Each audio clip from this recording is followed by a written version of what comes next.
Wheat and rice are the most popular grains in India, but they have high glycemic index.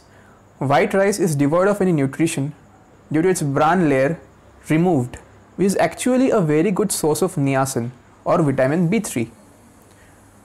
Whole millet and millet flours are gluten free and a great alternative to wheat in most recipes.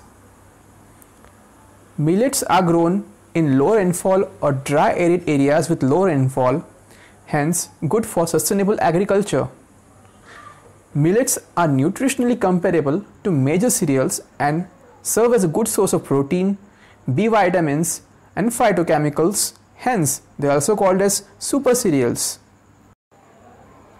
The most popular Indian millet is called as bajra, called as pearl millet in English, and the second most widely grown millet is foxtail millet, also called as kangni. Other popular millets are called sorghum or jowar and finger millet, also known as ragi or nachni in Hindi. Now let's have a look at the vernacular or local names for millets in different parts of India. Sorghum is also called as jowar in Hindi or jwari in Marathi. Pearl millet is also called as bajra in Hindi or bajri in Marathi.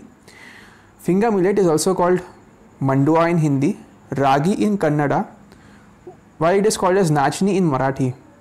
Little millet is called kutki in Hindi.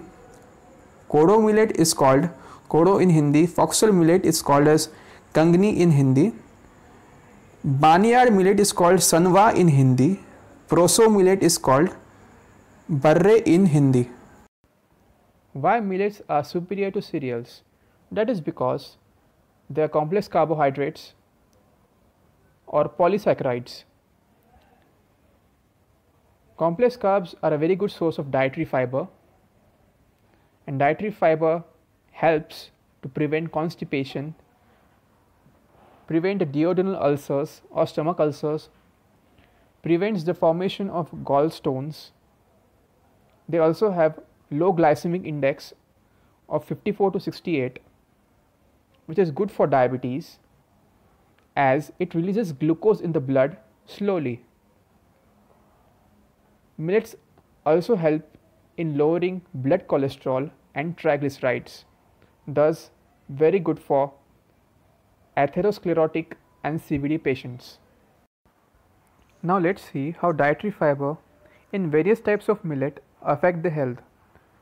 So, the water absorbing and bulking property helps to achieve satiety or fullness. Hence, it can be included in low calorie diets.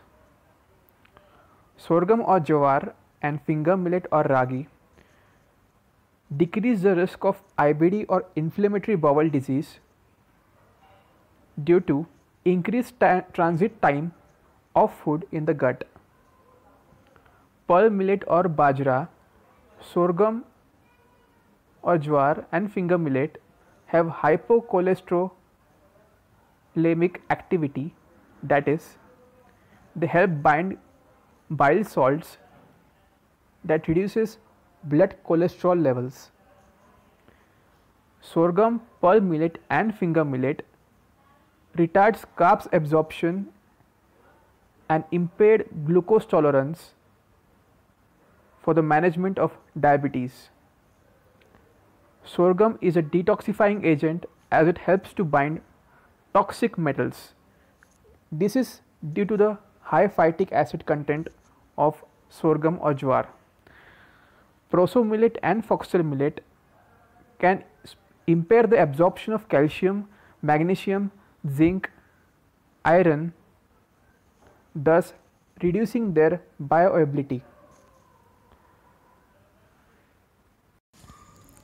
Millets help to form gut microbiome. SCFA or short chain fatty acids such as butyrate, propionate and acetate helps develop gut flora. Studies have shown that eating more fiber increases the butyrate production. Butyrate has anti-inflammatory effects. The vagus nerve is a nerve that connects the gut and the brain. Stress inhibits vagus nerve and causes gastrointestinal problems. Gut microbiome produces neurotransmitter called GABA, or gamma aminobutyric acid, which helps reduce anxiety and depression-like behavior. In the next series of videos, I'm going to talk about each type of millet in detail. Thanks for watching my video. Hit like and subscribe my channel NutriVit.